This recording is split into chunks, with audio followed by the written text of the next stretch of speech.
of the time, we call it the Judas effect, wherein Judas was with Jesus, and when Judas was with Jesus for how many years? 3.5. And they were doing ministry. Did Judas healed? Did he preach? Right? Did he do miracles in the name of Jesus Christ? Yes. But in the end, what happened? Betrayed Jesus, gave him the kiss, or the worst kiss that you don't want to receive, and ultimately took his own life. And this is something that we as believers go to church for, go to training and prayer for, because we don't want that to happen, right? We don't want to reach that point wherein we come up to Jesus and say, Lord, let me in. Then he say, no, I do not know you. So it is possible that we live our lives in a lie. It is possible that we live our lives thinking that, we got it. We understood the Sunday preaching. We understood the Bible study. We understood the Word of God. And yet, fail in it. And isn't it the worst situation or scenario that any believer can be in? Do you agree? Amen. Akala mo, ligtas ka, yung pala, hindi. Sablay. And most of the time, believers, specifically believers, I will not talk about any other else. Why? Because the Bible is clear saying that there is no other way to the Father except through. So anybody else who does not believe in Jesus Christ and in the teachings of Jesus Christ is already doomed or condemned. Right?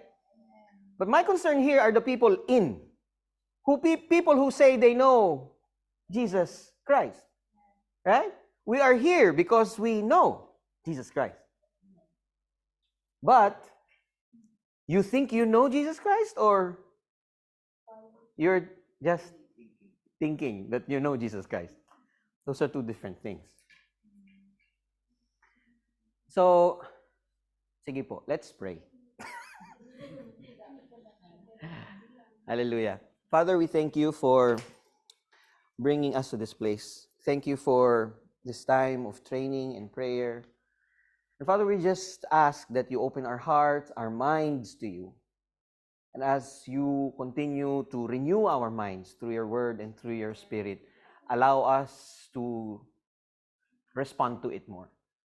Allow us, Father, to understand it. And Father, we just do not want to miss the point.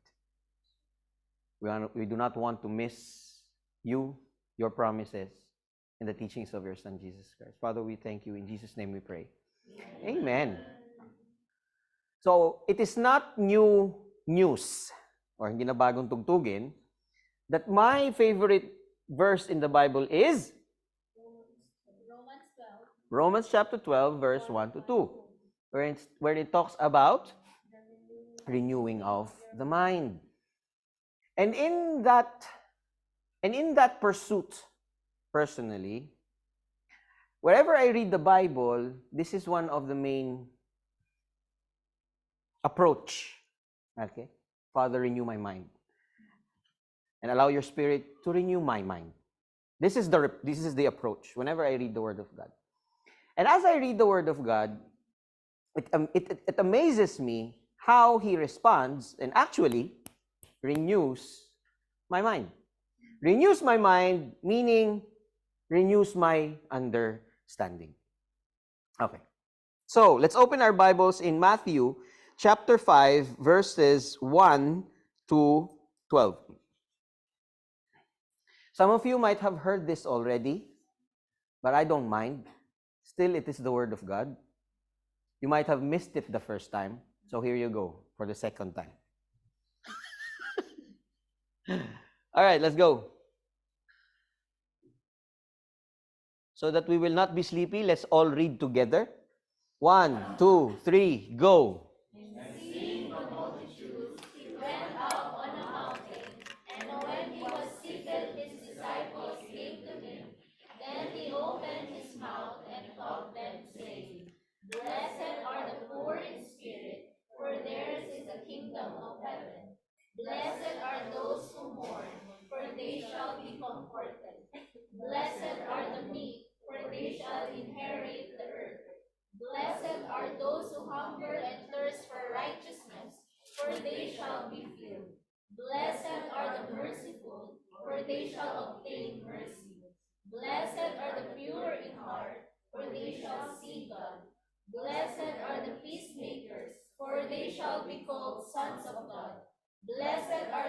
Who are persecuted for righteousness' sake, for theirs is the kingdom of heaven. Blessed are you when they revile you, persecute you, and say all kinds of evil against you falsely for my sake. Rejoice and be exceedingly glad, for great is your reward in heaven. For so they persecuted the prophets who were before you.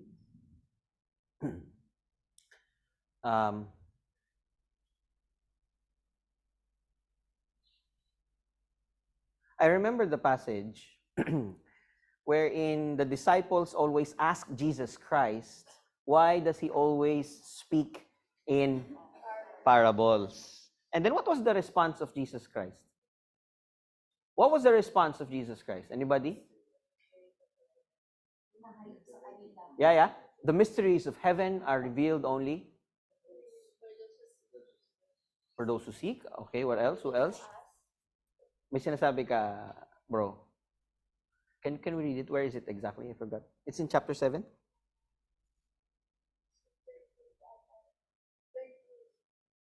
Matthew 13:11. Because the knowledge of the secrets of the kingdom of heaven has been given to you, but not to them. For whoever has, to him more will be given, and he will have abundance. Chapter 13, verse 11 onwards. But whoever does not have, even what he has will be taken away from him. Therefore I speak to them in parables, because seeing they do not see, and hearing they do not hear, nor do they understand. I always remember this because the Word of God,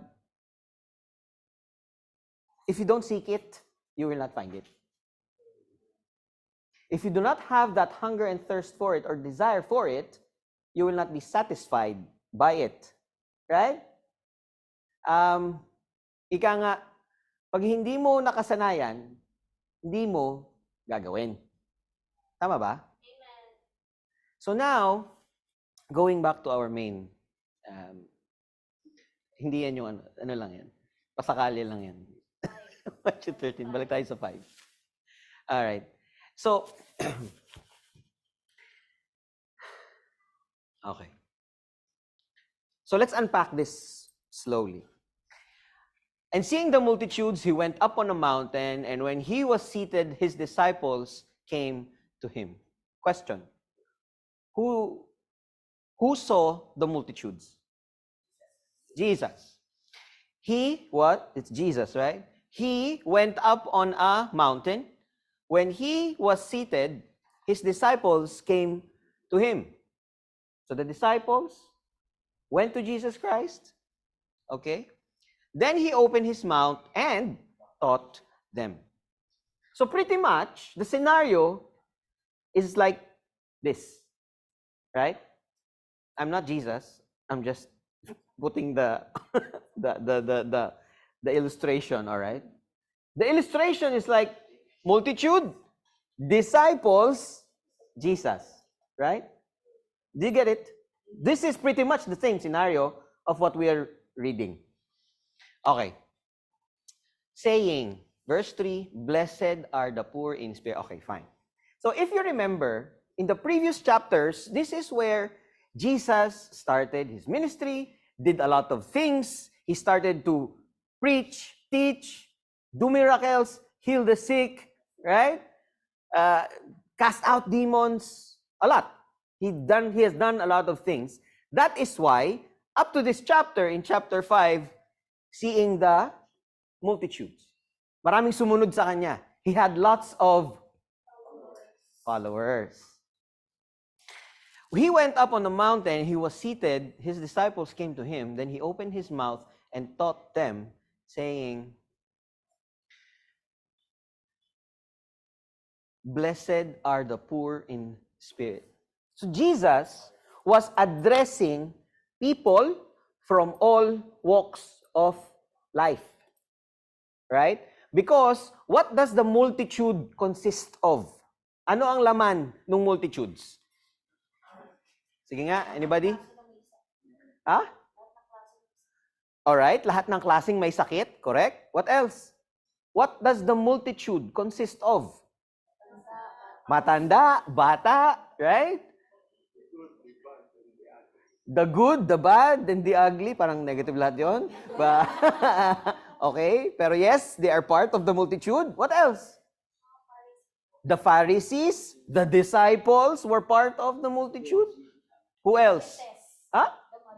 The Mariteses, all right? Perfect. Who else? Who are part of the multitude? Parents, fathers, mothers, children, grandparents, multitudes. All walks of life. And since Jesus had passed from city to city, nationalities are there also. All right? So, when he saw them, he started to preach and teach to them. But honestly, he had more concern for the people who was there, meaning his disciples and the Jewish leaders. Okay? But the message goes across to the multitudes. So can we benefit from this? Yes or no? Yes. Amen. Let's continue. So the first thing is that, while, as I said, when you approach the Bible or the Word of God with an intent of allowing God and the Spirit of God to renew your mind, He is faithful enough to respond. And as I was reading this again and again and again, this time I had a different revelation to it. Previously, this is not the first time that we have read the Beatitudes, correct? Yeah. However, previously, we have treated the Beatitudes to be attitude per attitude, right? You need to be this, you need to be this, you need to be this. Correct? Is that correct? Yeah. Amen. Somehow. But while I was reading this again, I was actually surprised to understand that rather than this is a character per character, tribute per tribute, or value per value kind of a thing, it was more of a process than that. Are you with me? It is more of a process rather than an attitude to attitude, character to character kind of a thing. Naintindihan nyo? Hindi siya piece by piece to be approached, but rather as a whole and as a full process. And I would like to draw your attention on the very first one, because this is the first one, right? When you say it's the first one, it is the first thing that you need to have, first thing that you need to do, first thing that you need to learn. In any company, in anything in life, there will always be that one move that starts everything else. Tama ba? Panliligaw, pag-aasawa, pagtatrabaho, pagpapamilya, and out of all of those things, there will always be that first step into that life decision. Is that correct? Yeah. Similar to how Jesus put it here. Let's read verse 3. Sige nga po. 1, 2, 3, go.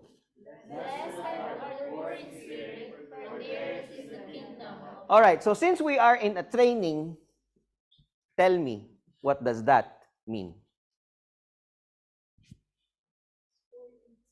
Blessed are the poor in spirit, for theirs is the kingdom of... Okay, fine.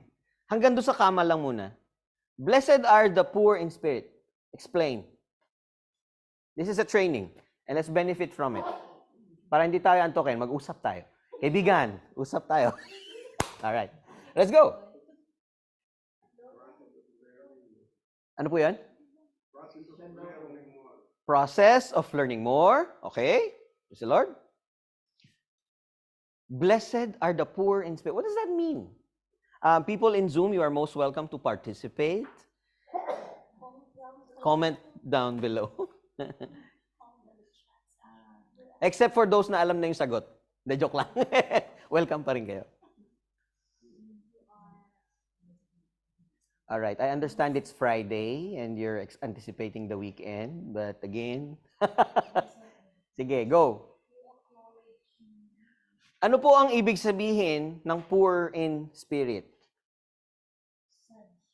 Ha? Sad, malungkot, poor, okay. What else? Ha? You are lacking, okay. Kulang, tama, may kakulangan. All right, what else? Ano, Ate Christy? Ha? Mapalad? Parang ano?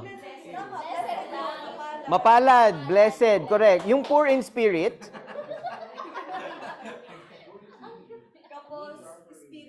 Kapos. Ano yun? Suffering. Kay Richard, E. Ay, ikaw nagsabi ng suffering. O, sige. Kay Richard S. Ano tingin mo? Poor in spirit. Phone a friend, naniniko yung katabi mo. Sabi ni Lolo ko, Ano daw? Kulang sa? Sa bagay, I think it goes culturally. Pag kulang ka, minsan nga, sa Pilipinas kasi medyo... Okay, sige kuya, Kuya Richard. Lack of spirit, alright, okay, praise the Lord. Sige, sino pa? Oh, Christian, nakangiti ka dyan. Ganda ng buhok mo. Go, go. In need. I like that. In need. Alright. Okay, sige. Lowly and humble. Okay, open to be taught. Alright. Mayroon ba tayong participation from the Zoom peoples? Walang Poor ang inaasahan. The words, but seeking to have more knowledge of God's Word. Thank you, Kuya Rudy. Si Tita Ludi nagsasalita. Walang inaasahan. Walang inaasahan. All right. Praise the Lord. Maraming salamat sa inyo pong mga sagot at participation. Poor in spirit. Ano ibig sabihin ng poor? Sige, isa-isay natin. Poor. Ayun, nakita nyo. Kapos. Poor. Kulang. Mahirap. Kawawa. Ha? All right. I'm sorry, Hope, but I guess poor is poor. I don't have any other synonym for being poor. So I can only say poor is lacking, yeah? Less, having less or having none of anything. And in Tagalog, we're just exploring the other words that is highly connected to it. Mahirap, kapos, pulubi, hampas lupa. Grabe, hampas lupa. Okay, fine. Nangangailangan. Thank you, Mother. And that word is connected to spirit. Are you with me? Amen. Poor spirit. Oh. Ba't ganon? Pastor, Haven't we been baptized by the Spirit? We've done that on camp. Right? This is something standard for all believers, that you receive the Spirit. But why is it that Jesus saying, dapat maging poor in spirit? Huh? Pastor, there's some contradiction here. No. Blessed are the poor in spirit. So if you are poor in spirit, what is necessary? Why does Jesus, by the way, this is Jesus, huh? Why is Jesus considering it to be a blessing if you are poor in spirit? Kapag mahirap ka sa spirito. Correct. Because you know that there is something lacking. Right? May kulang. So, di ba? Pulube, right? Gutom ka. What are you gonna do? You're gonna beg for food. Right? If you are poor, if you are hungry, but I don't think Leonard is, he just finished eating. Joking lang. If you are poor, if you are lacking in something, you desire to have it, you beg for it. You run after it. You work hard for it. Tama ba? Huwag na tayo mag-iba. Pera. Why are we here? Right? To seek money. Earn money. That's why we work to get money. Right? Because there is something lacking. Now, let's put that into perspective in our own spiritual lives. Grabe naman po yung hampas lupa. Grabe naman po yung hampas lupa. Oo nga, medyo exaggeration. Pero, just to get the point. Lupa, alright. So, I was saying, asan yung sinasabi ko? Alright, fine. Let's put that perspective or understanding of the word poor in spirit, poor in worldly terms, mahirap ka, you beg. Let's put it in spiritual terms or in spiritual understanding. Sorry, tumingay ako. Baka dinig nila lahat yan. Okay. Mukbang. Alright. Sorry, distract ako. Kayo talaga. Poor in spirit. Blessed are the poor in spirit. So, anong ibig sabihin ni Hesus Kristo? What does Jesus actually mean by it? That you are dependent in the Holy Spirit. Jesus is saying that for you to be blessed, you have to be dependent on the Spirit. Now, here's the problem. Here's the problem. People, so-called Christian believers, barely or rarely open the Bible to study and know God. Christians, believers inside the church, barely sit down, kneel, and pray. Yeah? People in the ministry, leaders, are the same.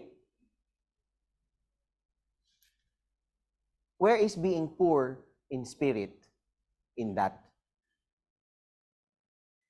We have all the time in the world for everything. But when it comes to our spiritual well-being, we are rich. Feeling rich. What makes you think that this moment right here, being in this training and prayer, gives you a position or a secured place as you come into that judgment day in front of Jesus Christ and say, I've done this, I've done that in your name. Maybe we are deceiving ourselves and saying, Lord, I've been there every single Friday prayer. I was the earliest one and the latest to leave. I packed up everything. I cooked for everybody.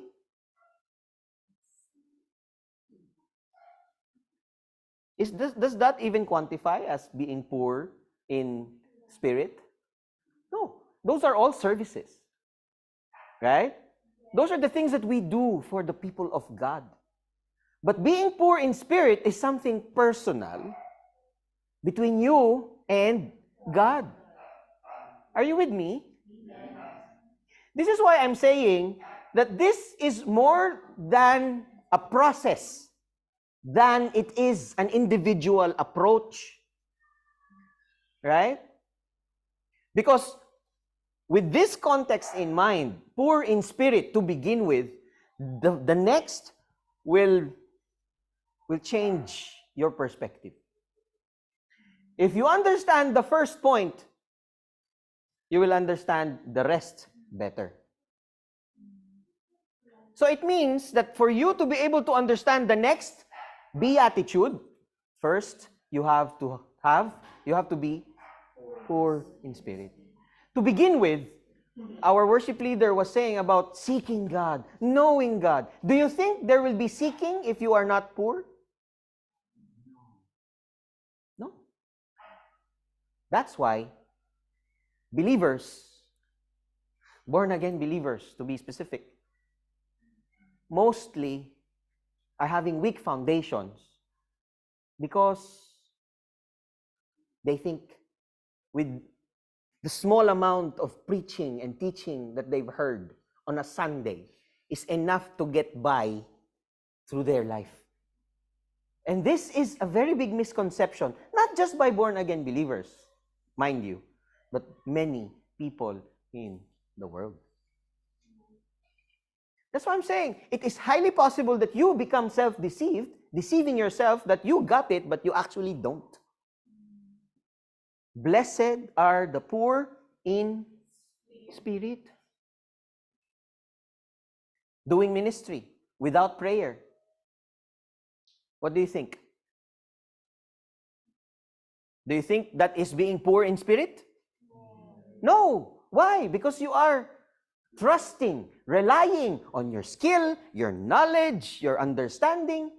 That's why there is no anointing. But then again, the word says, anointing breaks the yoke. Not your words. The kingdom of God, if you're going to progress from chapter 5, 6, and 7, the kingdom of God in its entirety is given to those who obey, not those who knows. Are you with me? Amen.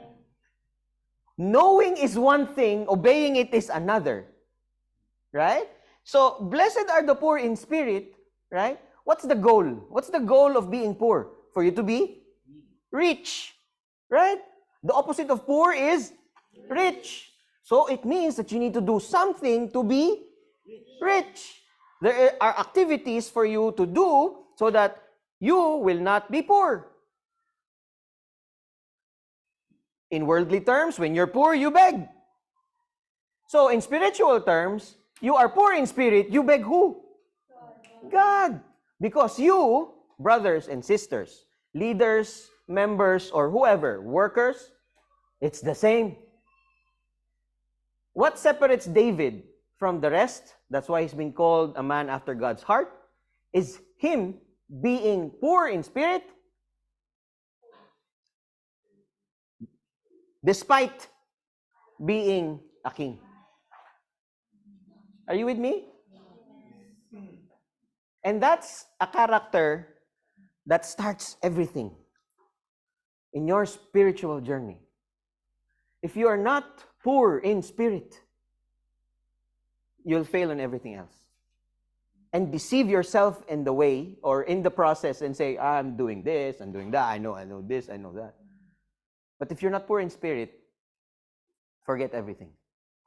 And I want to bring your attention to the blessing tagged to being poor in spirit. O ano yung kaakibat ng pagiging poor in spirit? Ang sabi diyan, blessed are the poor in spirit, for theirs is kingdom of heaven. So what's the promise for those people who have poor in spirit, who are poor in spirit? Again, what is the promise to those people who have poor spirit? Theirs is the kingdom of heaven. Is it clear? You will never attain that through effort, through your works, through your services, through your attendance. You will attain that by seeking God. You need to acknowledge that you are poor. That's why we pray every Friday. It's not because we need to eat whatever's been there prepared. We gather every Friday because we acknowledge the fact that we need to pray as a family, as a church, as individuals in front of God. Because we are poor. We don't gather because sinabi ng leader ng church. We do not invite people in together because for what? To eat? See each other? Be together? Yes, probably. But more than anything else, the biggest or the highest hierarchy of why we do this is acknowledging that we are poor in spirit, and we know that together as a church and a family, that's why together we kneel down in front of God and say, Lord, we need you. And we need your spirit. Fill us, Lord. That's the purpose of Friday training and prayer. And if you are coming in without that approach or without that intent, you are deceiving yourself. Naintindihan niyo po ba? Sakit?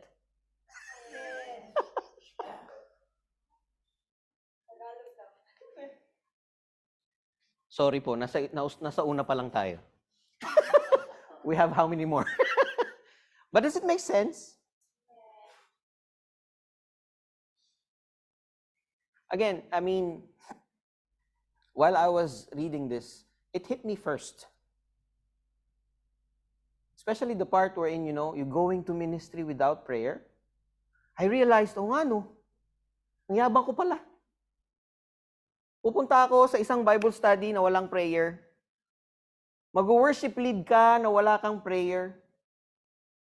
Oh, wow, I was relying on myself all along. And what would I think? Because I do that, I sing in front, I lead people to the so-called presence of God. I'm okay? I've done my part? No.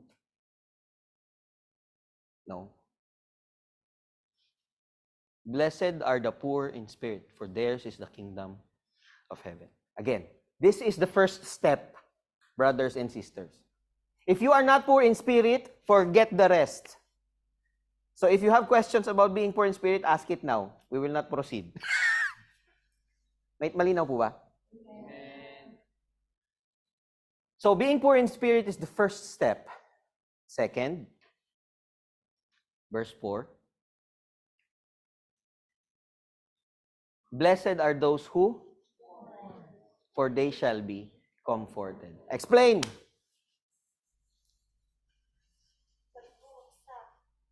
Okay, nagluluksa. Thank you for changing, for translating in Tagalog. Blessed are those who? Mourn. Sige po. Nagdadalmahati. All right, what else? Grieving. All right. Being sorrowful. But the question is, first and foremost, the very first step was what? Poor in spirit. Now, why is it saying to mourn? Blessed are those who mourn. What is there to mourn for? Correct. Let me ask you, will you be able to mourn your sin if in the first place you are not poor in spirit? Answer me. No. Right? That's why I said earlier also, there is no seeking if you are not poor in spirit. There's no need. Are you with me? What is there to mourn for if you do not even understand and acknowledge that you are a sinner, number one, that you need forgiveness?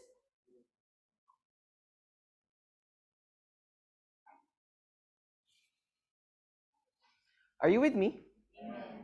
So what is there to mourn? Kasalanan. Kasalanan ng kapatid mo? Exactly. Kasalanan mo. Ikaw. Another problem here is people, believers, people inside the church, and this is very common, and I'd like to advise you against it. Really advise you against it. What is that? Whenever we hear the word of God, your thoughts are always on somebody else. Uy, grabe naman si kapatid na ganyan. Anong ginawa niya? Pag-pray mo siya. Eh, ikaw? Ikaw? Kamusta ka? Have you mourned for yours? Have you mourned for your sins? Have you mourned for your lack? For your own lack? Have you mourned for your shortcomings in front of God? In Tagalog, yung mga pagkukulang mo sa Panginoon. Have you mourned for it? Before somebody else, ikaw muna. Ikaw muna. Blessed are the poor in spirit. It means you. Not her, him, or anybody else. That's you. Ikaw muna maging poor in spirit so that you realize that you are expected to mourn for your sins. And then what's the promise? What is the promise? You shall be comforted. Malinaw? Do you think all of this will happen without being poor in spirit? No. It starts from being poor in spirit. That's the problem.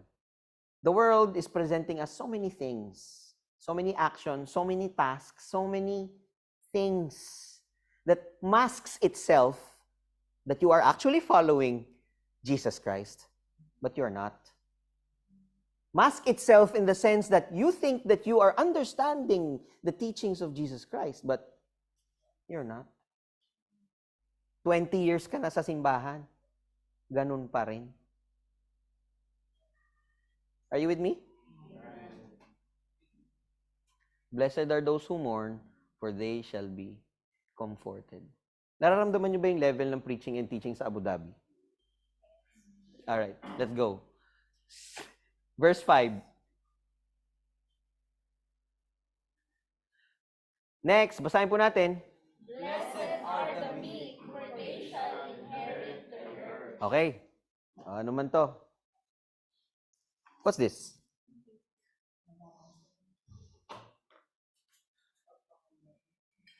Pagpakumbaba, humble, submissive. What else?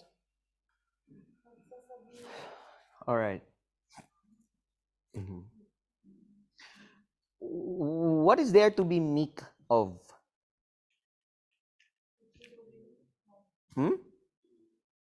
To the Word of God. Okay, let's define meek. Ano ibig sabihin ng meek? Submissive, humble, mapagpakumbaba, patient, quiet and gentle. Easily what?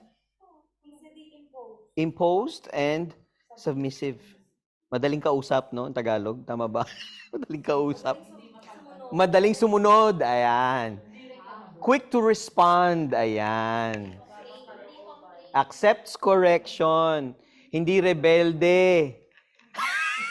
Not rebellious. Hindi reklamador. Ayan. What's reklamador in English? Murmurer? Okay. Complainers. Ayan. Stubborn.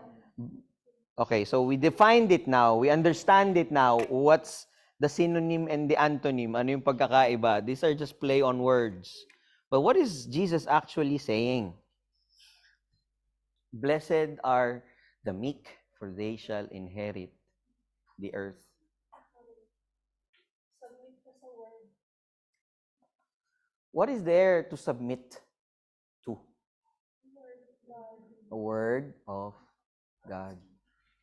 Do we think that you are able to submit to the word of God if you are not poor in spirit? No. No. What's the enemy of being meek? Rebellion. Pride. Correct. Why? Self-centered. One of the most common here is your own worldly knowledge. You have lots of experience, you've experienced this, you have this, you have all of the world's wisdom, but not the wisdom of God. You have all the wisdom in the world. Galing mong dumiskarte. Galing mong magdesisyon. Everything makes sense. Pero diskarte mo yun. Hindi sa Diyos. Blessed are the meek, for they shall inherit the earth. Ang ganda ng promise, no? It's such a beautiful promise. Because if you are meek, you will inherit the earth. So it means that Jesus is saying that there is a great blessing in the earth if you are humble and meek. Mapagpakumbaba. Amen? You know why? In the world, especially in the corporate world, you prove yourself. Right? You do this, you do that. You increase the numbers, decrease the numbers. And how you work on that just stamps your position or your status or your importance or importance. Ano importance? Value. Your value in our organization. Tama ba? Yes. But God's perspective is totally different. And the teaching of Jesus Christ is totally different. Be meek. Then, you'll inherit the earth. You want promotion? You want increase? You want earthly blessing? Ano ba yung earthly blessing? What are earthly blessings? Bahay, lupa, right? Ano pa? Money. All of the earthly things. Jesus is teaching the opposite. You want that? Be meek. But then again, that's the catch. Most people will capture verse 5. Oh, you need to be meek so that you'll be blessed.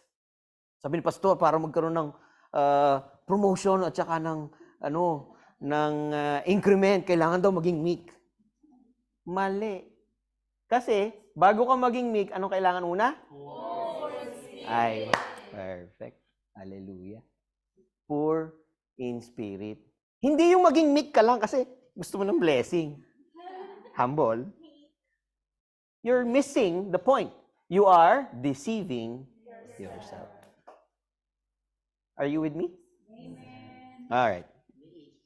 Next. Sorry po, binibilisan ko na ha. Dyan po sa online. Okay po ba kayo dyan? Thumbs up na lang po kayo kung may Okay naman po, okay. Uy, wow! Ang ganda naman ng boses nun. Alright.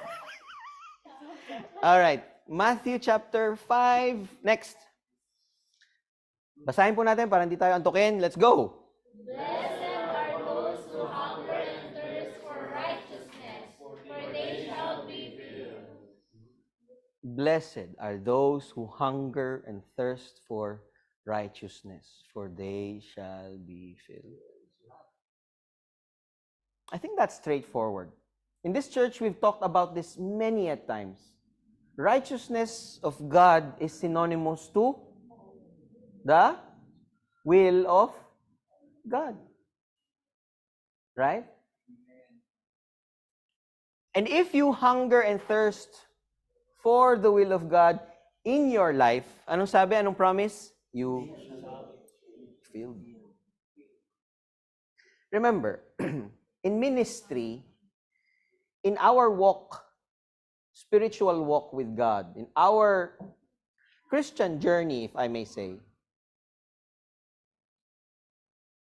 it is God who calls. And it is also God who provides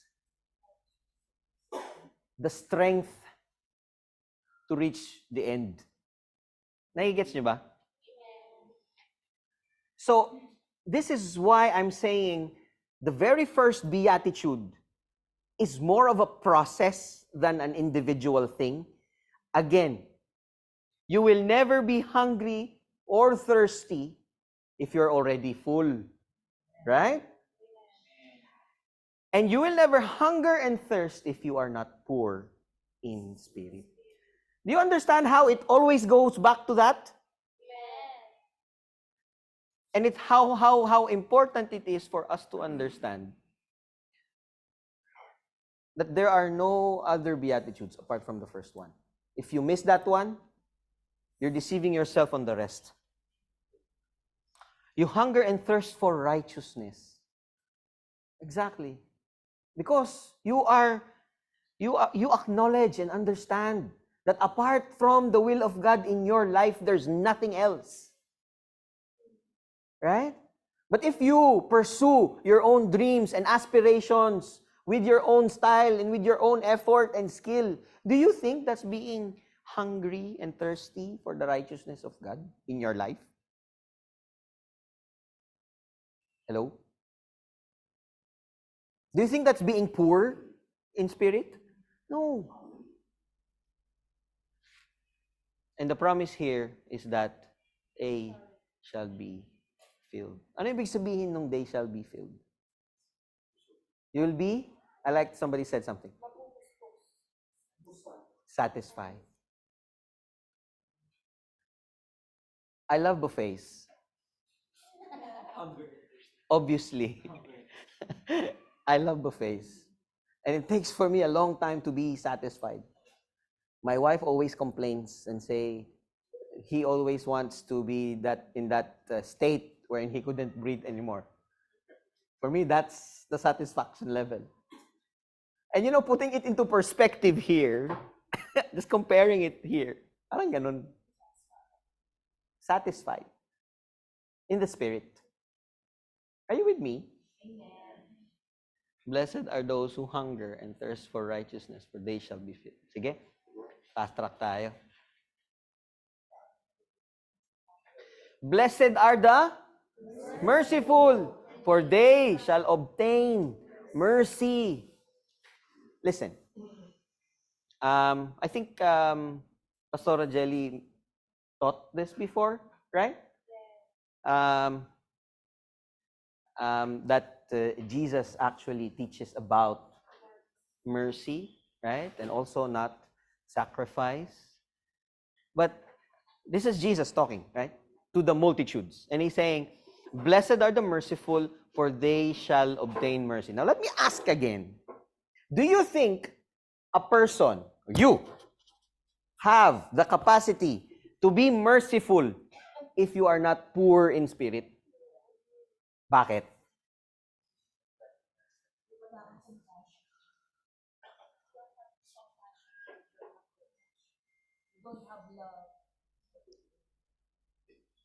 Okay. Correct. Praise the Lord. Ano pa? Sige, itong mga disciples dito nag-iisip. Multitudes disciples. Joke lang. Joke lang. Do you think? What do you think? Blessed are the merciful, for they shall obtain mercy. Do you think? The question is, do you think a person is capable of being merciful if he or she does not have poor spirit? Bakit nga? Because you can only have mercy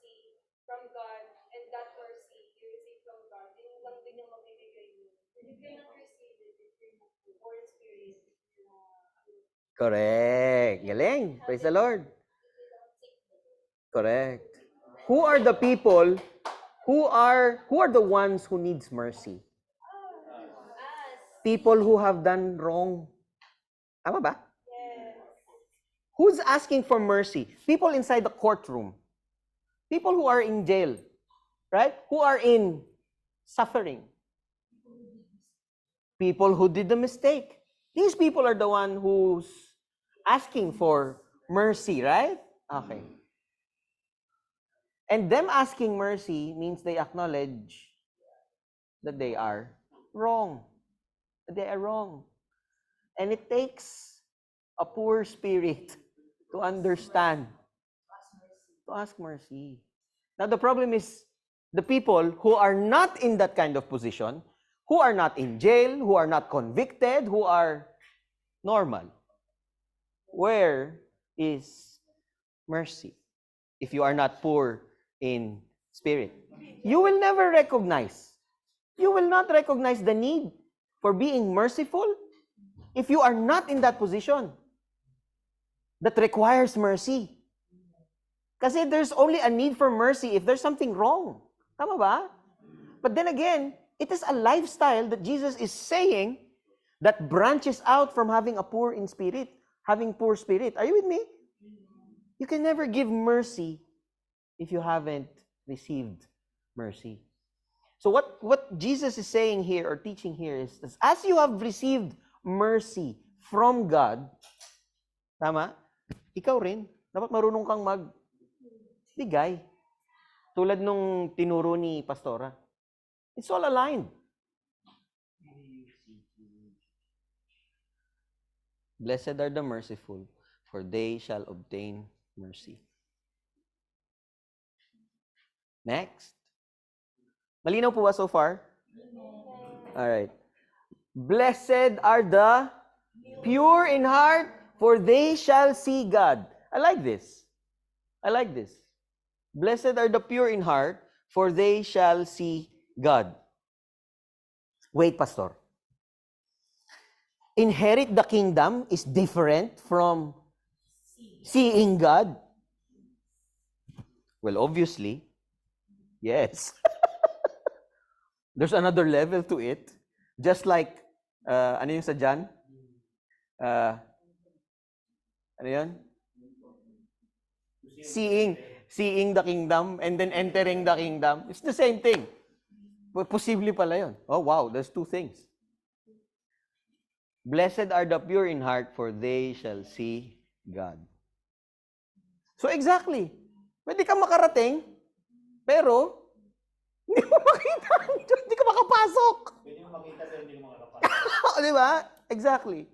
I remember one time we had a trip somewhere. And then, I've always used this analogy, about, what was that? The significance of knowing Jesus and receiving the Holy Spirit. Okay? Because it's like visa and passport. Are you with me? Visa and passport. Your passport is who? Jesus. Your visa is the Holy Spirit. Right? Biblically, ang sabi doon, pagbalik ni Jesus, ang titignan niya is yung may mga zeal of the Holy Spirit. Yun yung kukunin niya. So that's yung visa. That's what I'm saying. Now, previously we had the trip long back. And then one of our visas, parang may error, hindi nila makita. And I was, while studying this again, it flashed back on me and said, oh ano, I was already in the country, but I was at risk of not being able to enter because there's something wrong with my visa. I guess, no? Are you with me?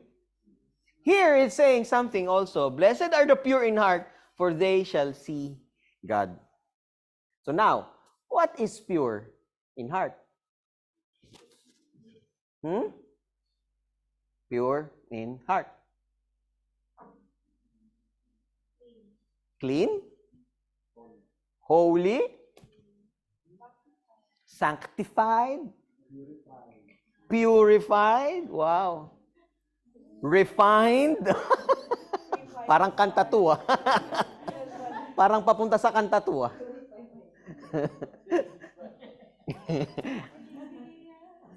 No, I mean, kidding aside. Makes sense, right?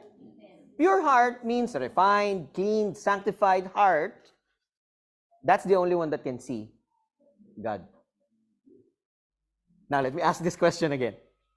Do you think somebody who is not poor in spirit will have a pure heart?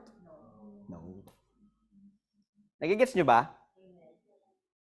If you, to begin with, are not poor in heart, that's the only time that process of sanctifying, ano ba yung sinabi nyo kanina? Purifying, refining will happen until you reach that point of being pure in heart.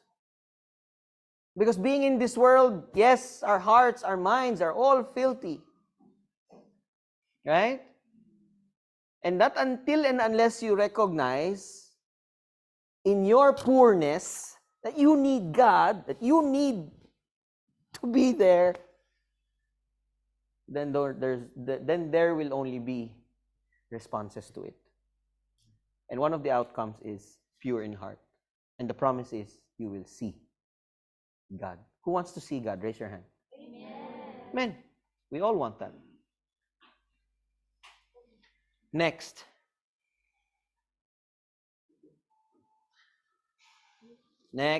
Blessed are the peacemakers, for they shall be called.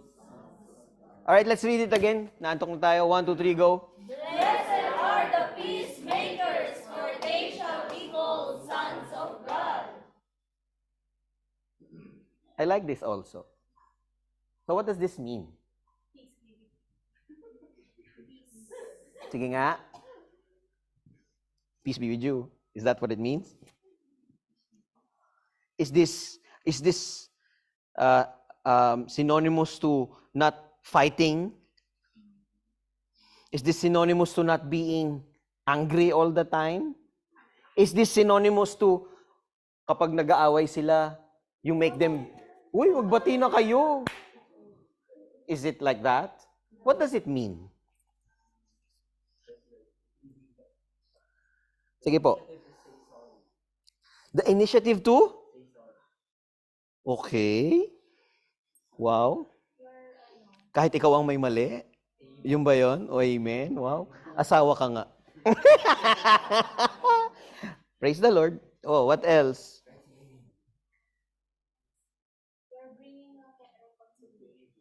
Correct. In the book of Corinthians, Paul taught something that he learned from Jesus Christ. And what was that? Or what is that? He taught about our ministry of reconciliation. So what does this church always tell you? Forgive daw. Parang yun yung nagre-resonate sa'yo ngayon, forgive. Ano ba? Usap tayo mamaya. What is the most common words that you hear from this church? Repent. Okay, parang yun din yung nagre-resonate sa'yo, bro, Usap tayo mamaya. Pagpipray kita. Joke lang. Ha? Bear with one another. Parang marami nang ini-endure tong kapatid kong to. Marami na siyang binibear. Dalawa na. Okay. What else? What else you commonly hear from this church? Preach and teach. Praise the Lord.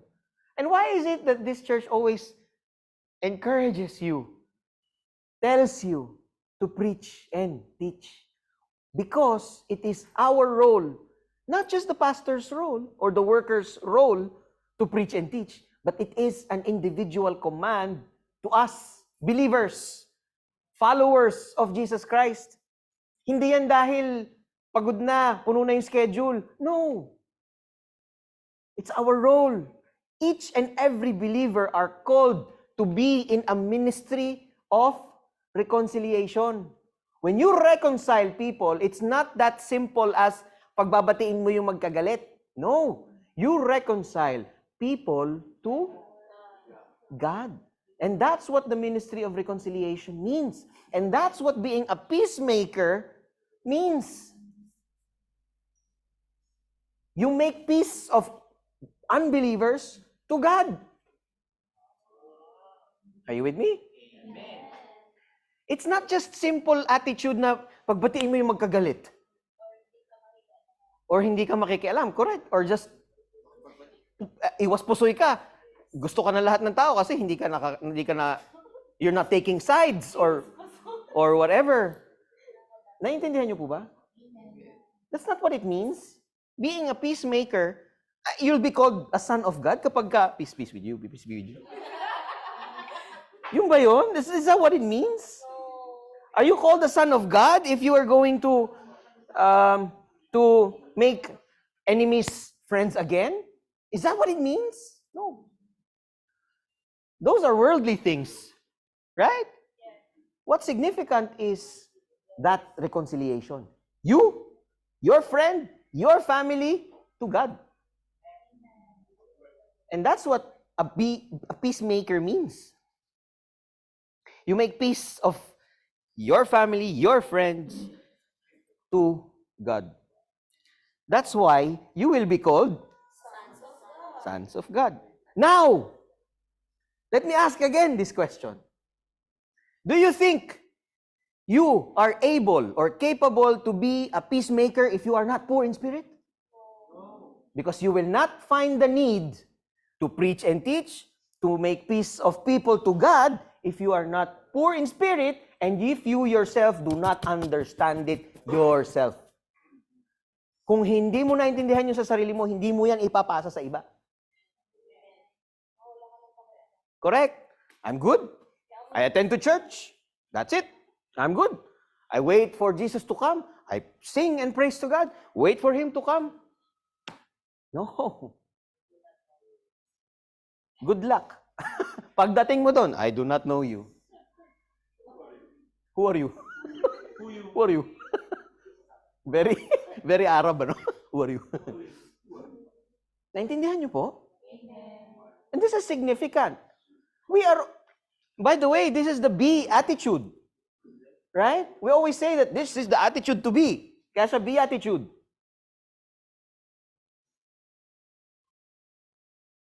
Malinaw po ba? Amen. Blessed are the peacemakers, for they shall be called sons of God. Ano ba naman yung, what is it that when you pray the prayer and ask, Jesus be the Lord of my life?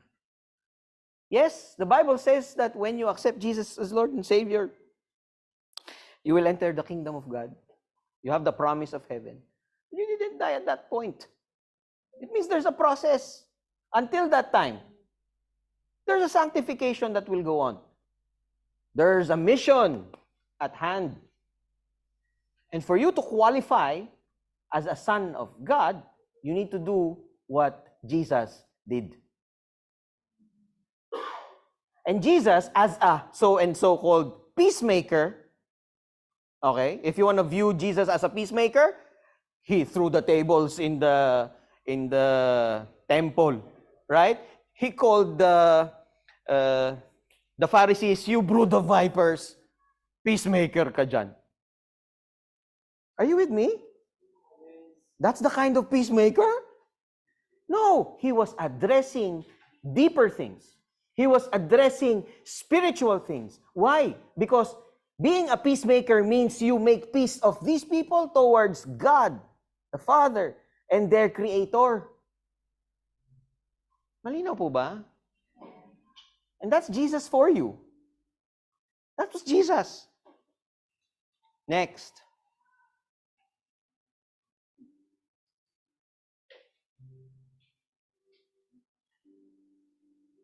Blessed are those who are persecuted for righteousness' sake, for theirs is the kingdom of heaven.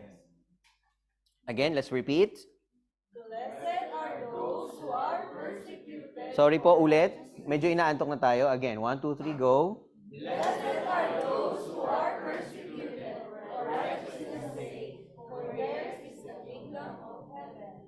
Blessed are those who are persecuted for righteousness' sake. Persecuted for righteousness' sake. What does that mean?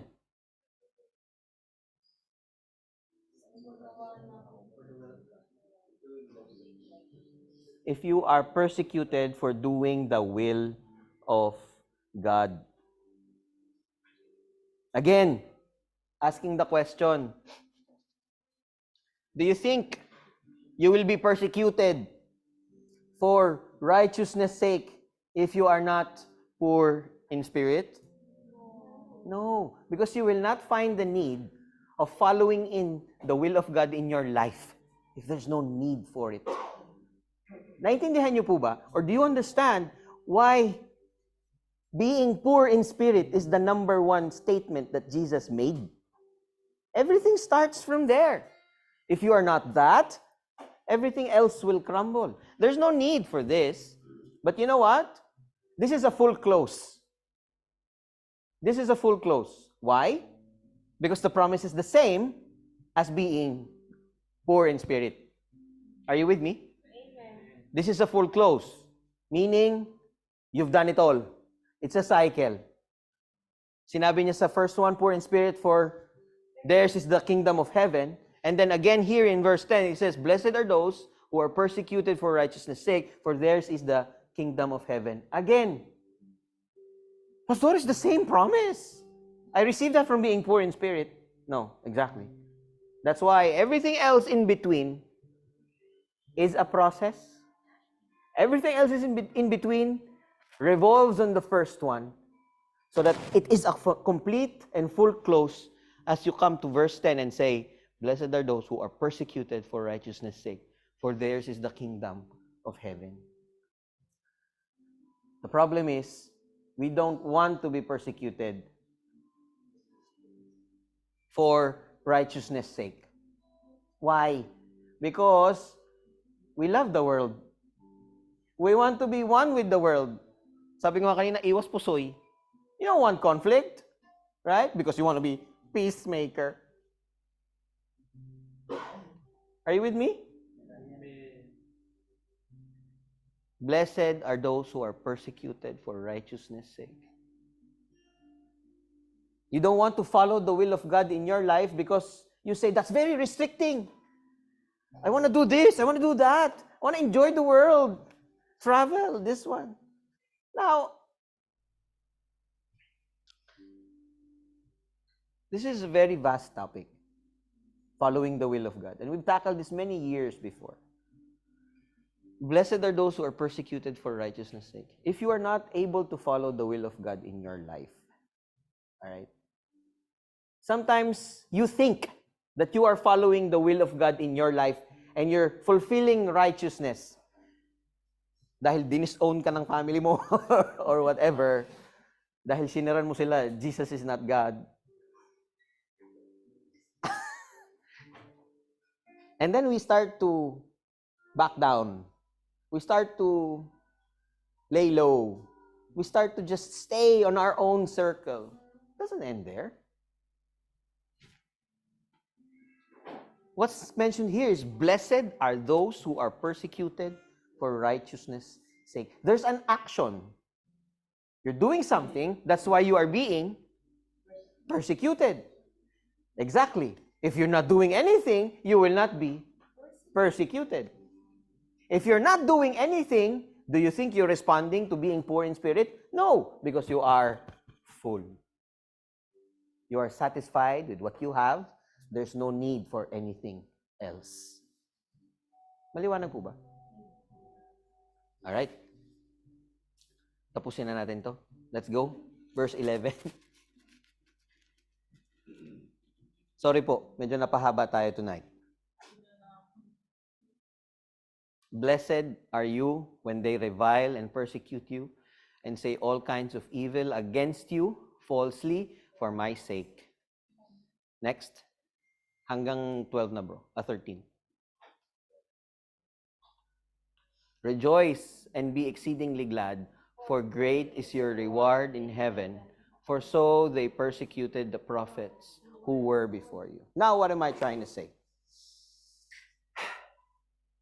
Being poor in spirit calls us to be something, calls us to be someone. And what is that? To be modern prophets. Let me repeat.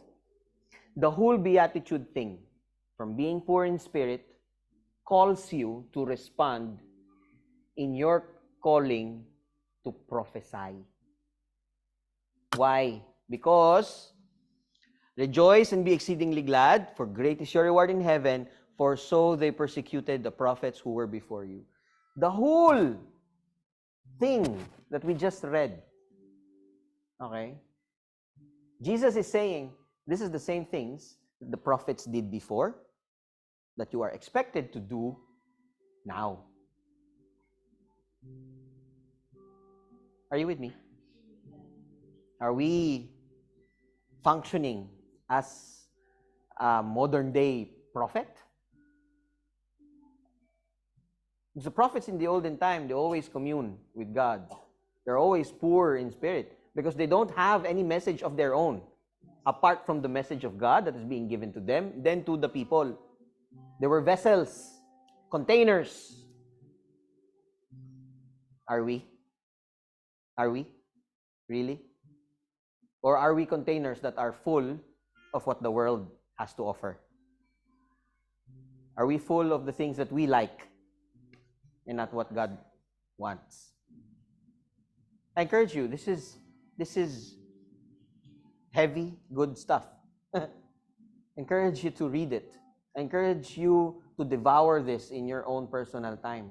As I said, you're not poor in spirit if you don't even have that time to open your Bible, study, and understand the Word of God. If you're dependent on your Bible studies, that speaks a lot of how poor you are. Same with prayer, right? The more you pray, the more you feel and understand the need for it because you are poor.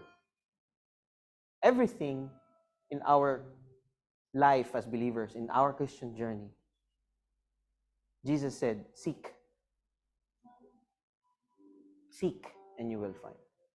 There's no seeking if you're not in a position of being poor in heart. Poor in spirit, sorry.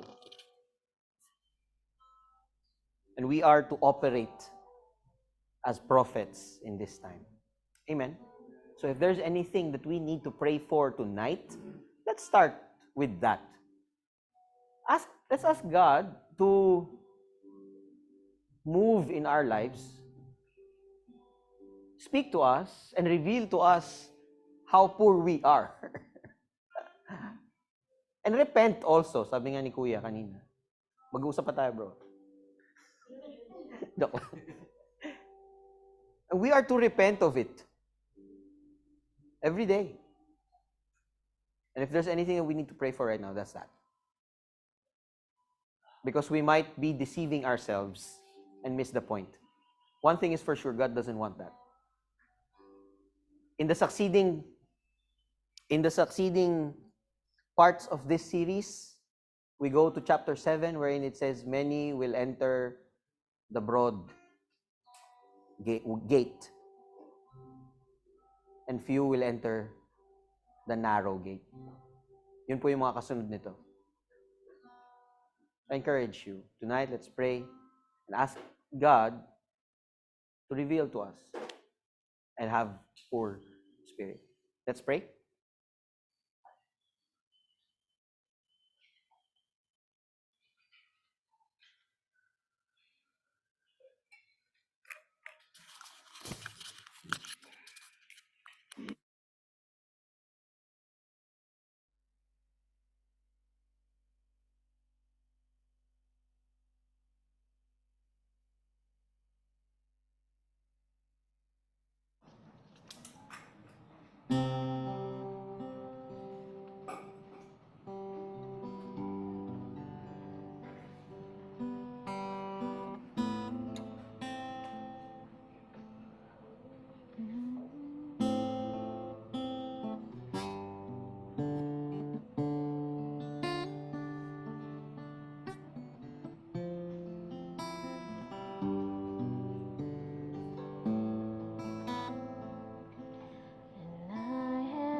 Baba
Father, we thank you for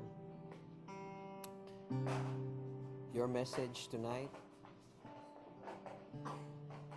We ask of more of your grace and your mercy,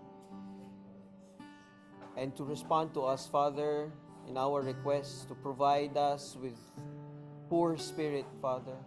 We want to acknowledge our need from you and not be distracted by what the world is offering. Father, we do not want to be investing ourselves more here, but Father, rather we want to invest ourselves in things eternal, as your Son have said. Sa mga oras na ito, aming Ama, humihingi rin kami ng kapatawaran sa mga nagawa namin intentionally, unintentionally, our shortcomings, ang pagmamalaki namin sa iyo, Panginoon. Father, patawarin mo kami. Forgive us.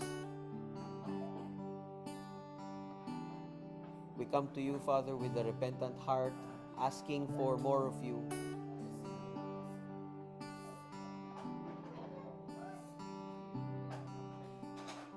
With the help of your Spirit, Father, continuously mold our lives to be in the image and likeness of your Son.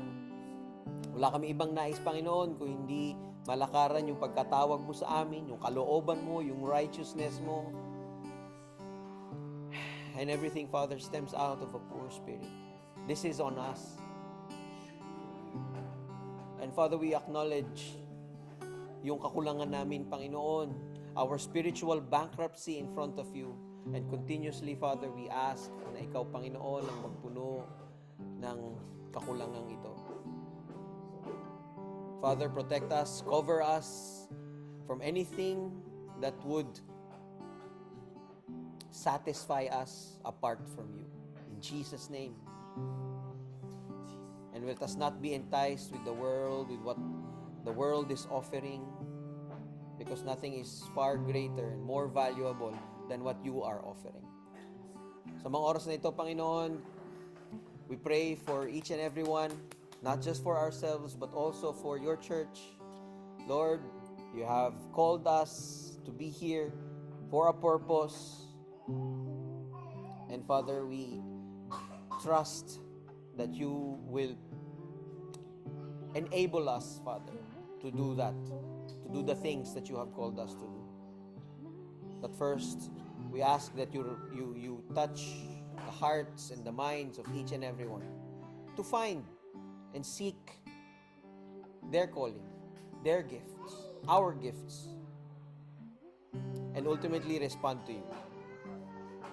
Father, we are expectant and praying for a vibrant church, vibrant children of yours who will always prioritize and give glory to you wherever we are. Maraming salamat, Panginoon. Sa inyo namin ibinabalik ang lahat ng papuri, pasasalamat, pagsamba sa pangalan ni Jesus. Amen.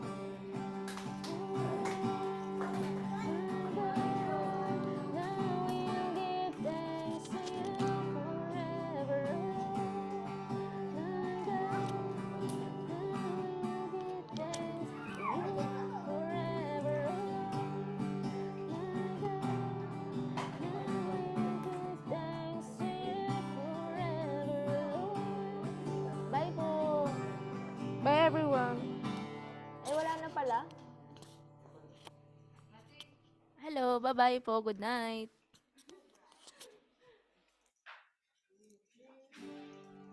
Bye.